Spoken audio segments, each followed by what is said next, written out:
नहीं मालूम, मरने का दिन नहीं मालूम, मरने की तिथि नहीं मालूम, कब जाना पड़ जाए। उसी तरह शंकर भगवान के पूजन की कोई तिथि, कोई बार, कोई समय मत देखो, कोई समय मत देखो। शिव को जब भजोगे तब शिव तुम्हारे पास में होगा, शंकर तुम्हारे नजदीक में होगा। शिव को तुम जब भजना चाहो, जब तुम्हारा मन, जब तुम्हारा दिल कर जाए, तब शिव को भजो।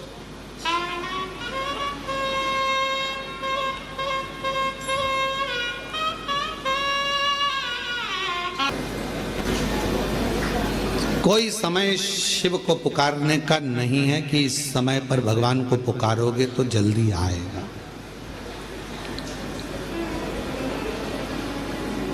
शिव को जब तुम्हारा मन कर जाए, जब तुम्हारा दिल कर जाए, जब तुम्हारा हृदय कर जाए, तब शंकर को पुकार लो, उसको बुला लो।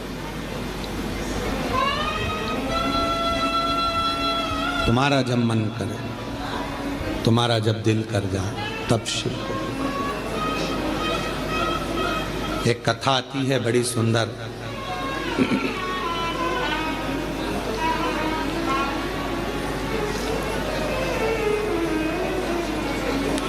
एक बार माँ जगत जननी जगदम्बा अम्बा माँ पार्वती जी कैलाश पर बैठी थी। भोगड़दानी नहीं थे उस समय पर। भगवान शिव भोगड़दानी उस समय पर वहां नहीं थे। माँ जगत जननी बैठी हुई थी।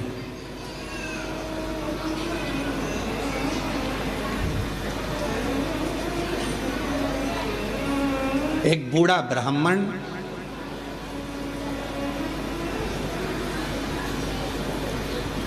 साधारण सी जिंदगी जीने वाला, बिल्कुल सहजता का जीवन जीने वाला,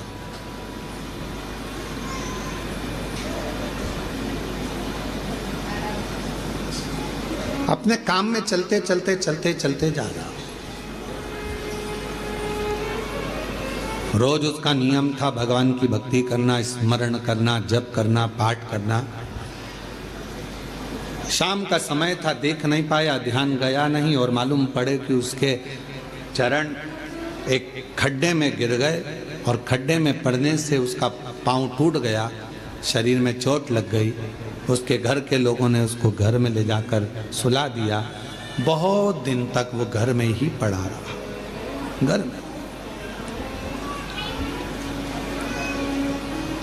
जगत जननी जगदम्बा अम्बा माँ पार्वती जी ने देखा, कब से पड़ा हुआ है ये, कितने दिन से पड़ा हुआ है। शिव जी को इसका ध्यान नहीं है क्या?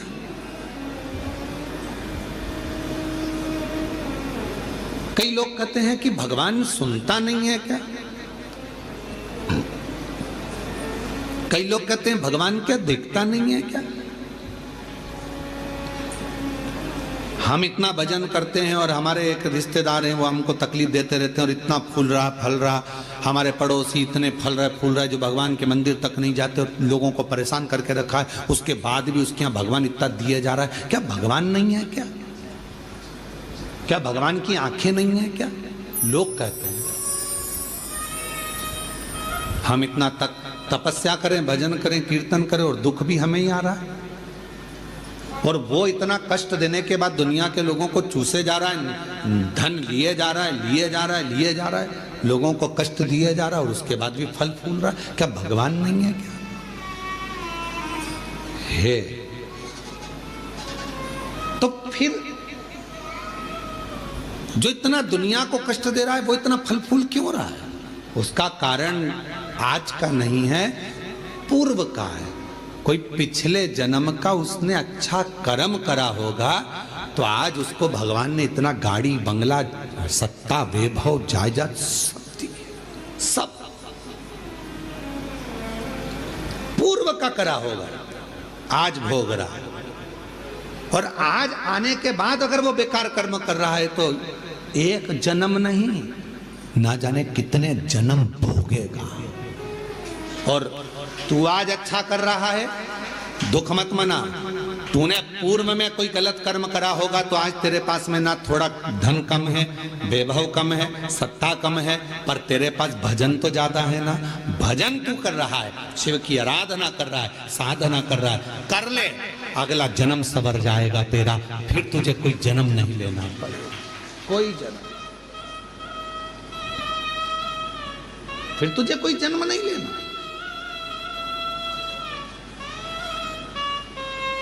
पार्वती जी की आंखों में जल भर गया कि कितना साधारण ब्राह्मण है और इतना इतना तप करने वाला, इतना साधना करने वाला, पूजन करने वाला, पांव टूट गया, शरीर टूट गया और पड़ा हुआ है। शिव जी का ध्यान नहीं है क्या? थोड़ी देर बाद भगवान शंकर आ गए, पार्वती जी उनसे रूठ कर बैठ गए। क्यों? क्योंकि भक्तों की दशा नहीं देखी गई, भक्तों की दशा नहीं देखी गई, माता से रूठ कर बैठ गए। शिव जी ने पार्वती जी से कहा, क्या बात है जगत जननी, तुम आज रूठी हुई सी दिखती हो। प्रभु आप इतने बड़े दयालु है, भगवान ने आपको 3-3 नेत्र दिए हैं, उसके बाद एक ब्राह्मण भक्त की दशा नहीं देखी जा रही तुमसे? जो रोज मंदिर जाता था, रोज भजन करता था, उसके पांव में चोट लग गई, कमर टूट गई, पांव टूट गया, वो पड़ा हुआ है पलंग पर, उसकी दशा नहीं देखी जा रही तुमसे? उसके पांव सही नहीं कर सकते, उसकी कमर सही नहीं कर सकते? शिव जी ने कहा, पार्वती कमर और पांव तो मैं एक बेलपत्र दूं उसको और खाएगा और वो ठीक हो जाएगा, पर मैं चाहता हूं कि थोड़ा समय वो पलंग पर पड़ा रहे, थोड़ा समय वो पलंग पर रहे, पलंग पर पड़ा रहे। हाँ, वो तुम्हारे को भज रहा है, तुम्हें जप रहा है, तुम्हारी आराधना कर रहा है, और तुम कह रहे हो उसको पलंग पे पड़े रहने दो। हाँ पार्वती जी, उसको पड़े रहने दो। पार्वती जी नहीं मानी और पार्वती जी ने जाकर एक बूढ़ी का रूप रखकर उसको, पार्वती जी ने थोड़ा सा जल पिलाकर उसको पूरा स्वस्थ कर दिया। जैसे ही वो स्वस्थ हुआ, 4 दिन निकले, वो 4 दिन बाद निकल कर जा रहा था, वन से एक सिंह आ गया और शेर आकर उसको खा गया और उसका जीवन समाप्त हो गया। पार्वती जी ने कहा, जिसको मैंने ठीक करा था वो तो मर गया, मर गया, सिंह ने खा लिया, प्राण छूट गए उसके, वो मर गया। शिव जी के पास गई पार्वती जी, वो मर गया प्रभु, जिसको मैंने ठीक करा था उसके प्राण छूट गए। शंकर भगवान कहने लगे, पार्वती तुम जान नहीं पाई मुझे, हे जगत जननी, मैं काल अधिपति महाकाल हूं, मैंने उसकी मौत को देख लिया था, इसलिए तुझसे कहा था कि इसको पलंग पर पड़े रहने दे।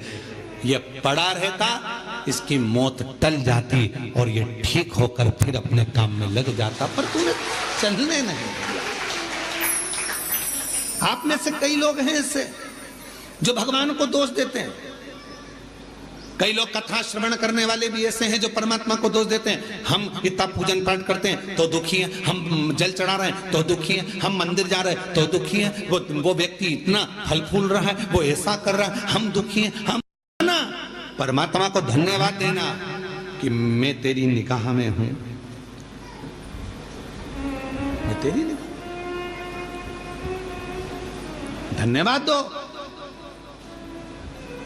थोड़ा सा कष्ट आ गया तो रोना नहीं, भगवान को धन्यवाद देना कि कोई बड़ा दुख आने वाला था, थोड़े से दुख पर निकाल दिया। हाथ में लग गई, पांव में लग गई, घर में पड़े होना, तो परमात्मा चाहता है कि तेरे साथ कोई घटना घटने वाली थी, तो निपटने वाला था, इसलिए हाथ पैर तोड़कर तुझे घर के अंदर पटक दिया कि तेरी जिंदगी बच जाए, तुझे कहीं जाना ना पड़ जाए। छोटी सी तो निकाल दिया, छोटी सी।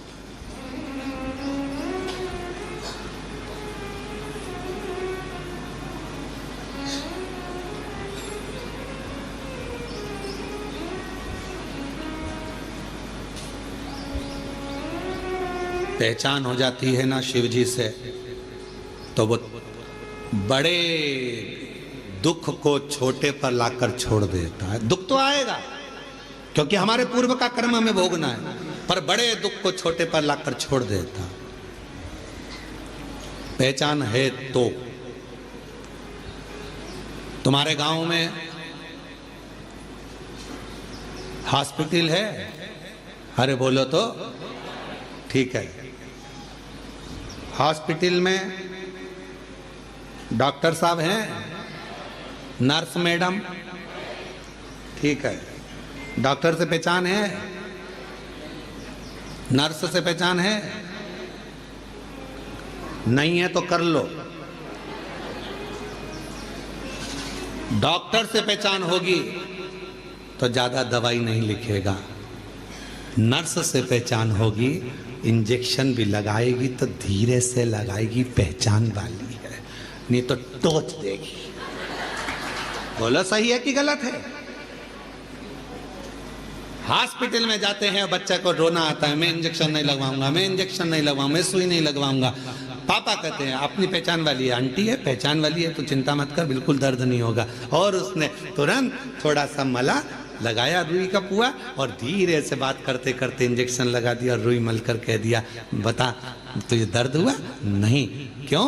तेरे पापा से हमारी पहचान है बेटा, पहचान काम आती है इसलिए दर्द नहीं होने दिया। परमात्मा की पहचान कब काम आती है? जब दुख आता है, परमात्मा थोड़े में निकाल देता है, तब काम आता है।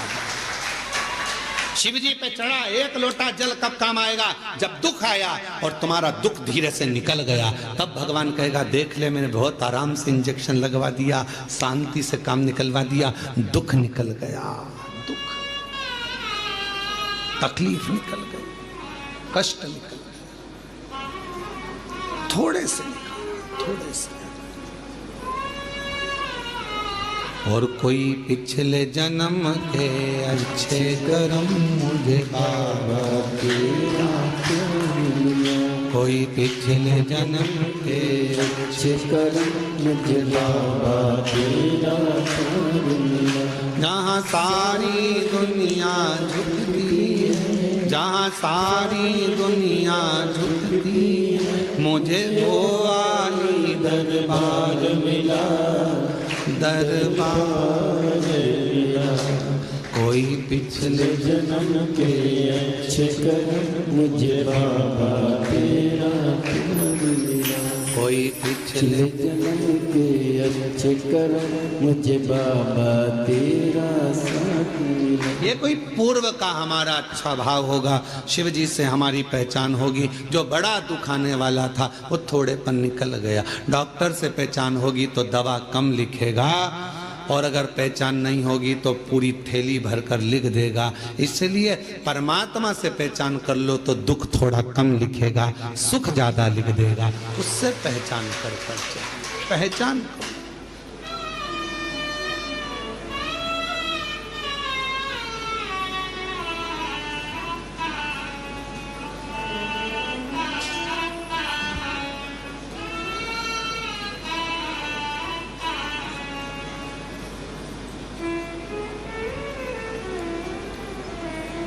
और शिव से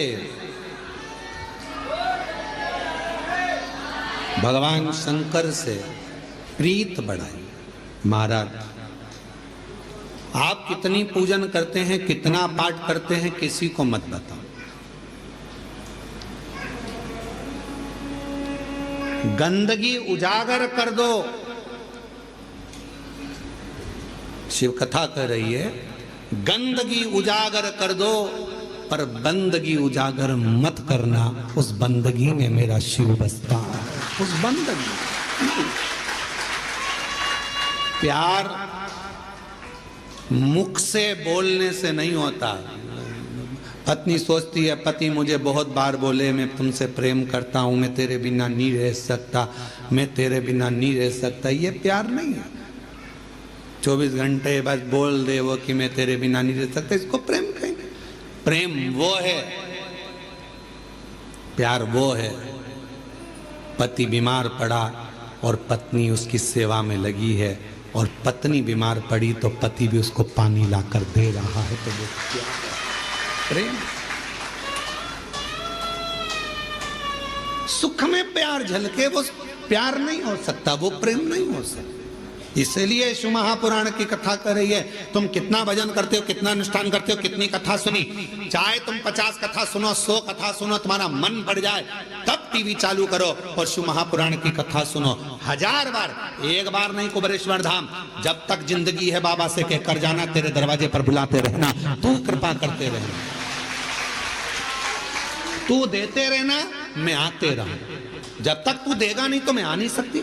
टिकट कहां से लाऊंगी, किराया कहां से लाऊंगी, शरीर अच्छा रखना, तू देते रहना, मैं आती रहूंगी। तू झोली भरते रहना, मैं हर महीने आऊंगी। उससे कहकर जाना, ये मत कहकर जाना कि एक बार ही जाऊंगी, एक बार ही आई हूं मैं तो भैया, अब अगली बार आऊं कि नहीं। ना ना, तू देते रहना, मुझे बुलाते रहना। दामोदर प्रसाद जी भगवान को कहकर जाना, भोलेनाथ जी को, जैसे पूरे गांव के साथ में कथा सुनने आया हूं, ऐसे साल 2 साल में फिर बुला लेना, इतना देना कि फिर बाबा बुलाए, फिर बुलाना। और आप भी बाबा से कहकर जाना कि बाबा हमको ऐसा देना कि जैसे दामोदर प्रसाद जी 500 लोगों को लेकर आए हैं, हम भी 500-700 लोगों को, अपने गांव के लोगों को, परिवार के लोगों को लेकर आए और खूब प्रेम से कुबेरेश्वर धाम में ठहरे और बाबा की कथा करवा कर फिर जाओ। भाव रख कर जाओ, बाबा से कहकर जाओ, एक बार नहीं, तू देते रहना, मैं आते रहूंगा। अपनी बंदगी को उजागर ना करिए, अपने प्यार को उजागर ना करिए, दिखावा ना करिए।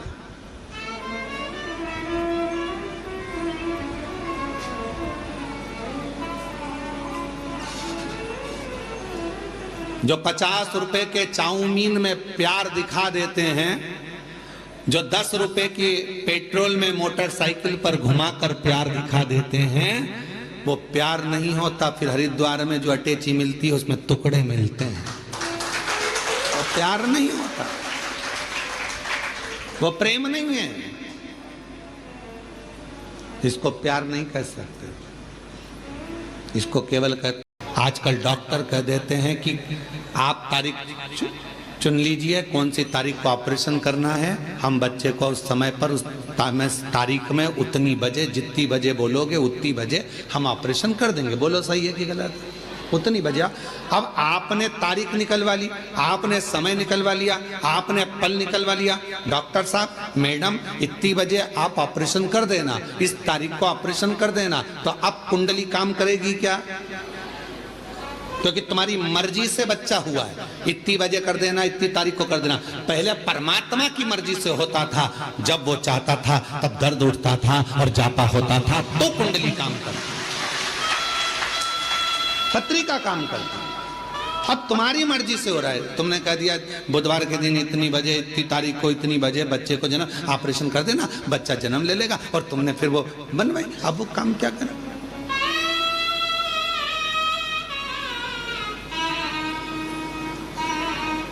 मृत्यु कौन सी श्रेष्ठ है? अब आप बताना, मौत कौन सी श्रेष्ठ है?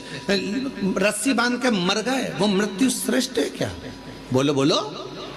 कुछ खा के मर गए, वो मृत्यु श्रेष्ठ है क्या? जम के बोलो। नदी में कूद के मर गए, वो मृत्यु श्रेष्ठ है क्या?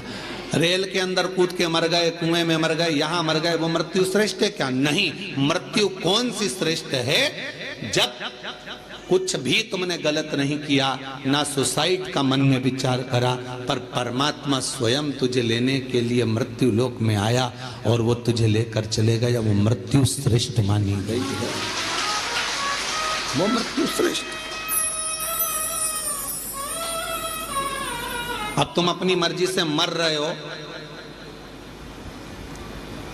ट्रेन में बिना टिकट के चढ़ रहे हो, सीधी बात है ना, समझो उसको।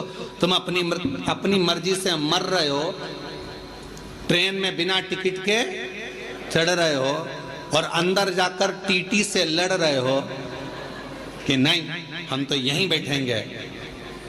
टीसी क्या करेगा? धक्के मार देगा, चलो बाथरूम के उधर जाओ, शौचालय के उधर जाओ, और शौचालय में फिर वहां जाके बैठ गए, बदबू अलग आ रही, तकलीफ अलग, इधर से मूंगफली वाला, इधर से सामान वाला, धक्का मुक्की, कोई पानी ढोल गया और तुम्हारा पूरी दरी गीली कर गया, और तुम बार बार मुंह पे कपड़ा बांध कर बैठी हो, कितना कितना भोगना पड़ रहा है। क्यों? क्योंकि बिना टिकट के गई हो। जब तक वो तुम्हारा टिकट ना काटे तब तक मरने का प्लान मत बनाओ। बिना टिकट के जाओगे तो भोगना बहुत पड़ेगा, इतना भोगना पड़ेगा कि तुम भोगते हो। बिना टिकट के नहीं। कोई तुमसे कह दे मैं तो परेशान हो गया, मैं तो मर रहा हूं, मत मर भैया, बिना टिकट के जाएगा।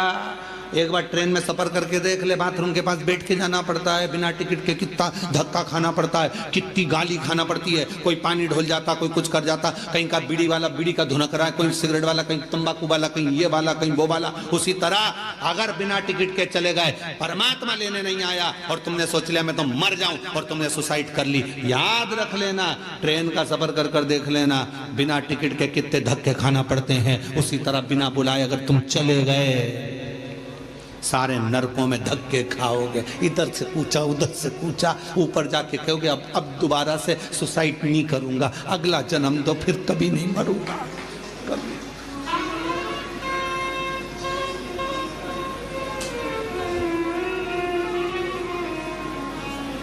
मृत्यु जब वो देगा श्रेष्ठता में, तो मौत का कोई समय नहीं है मरने का समय।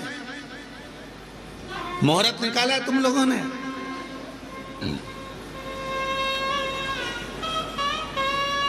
सारे महाराज जी से पूछते हो बताओ शादी का मुहूर्त, बताओ जन्म का मुहूर्त, बताओ घर प्रवेश का मुहूर्त, बताओ सोना खरीदने का मुहूर्त, बताओ लक्ष्मी पूजन का मुहूर्त, बताओ दिवाली पूजन का मुहूर्त। पर कोई एक पैदा हुआ हो ऐसा संसार में जिसने महाराज जी से जाकर पूछा हो कि बताओ हमारे मरने का मुहूर्त, हमारे मरने का मुहूर्त बताओ कि कौन सी घड़ी में मरूं मैं।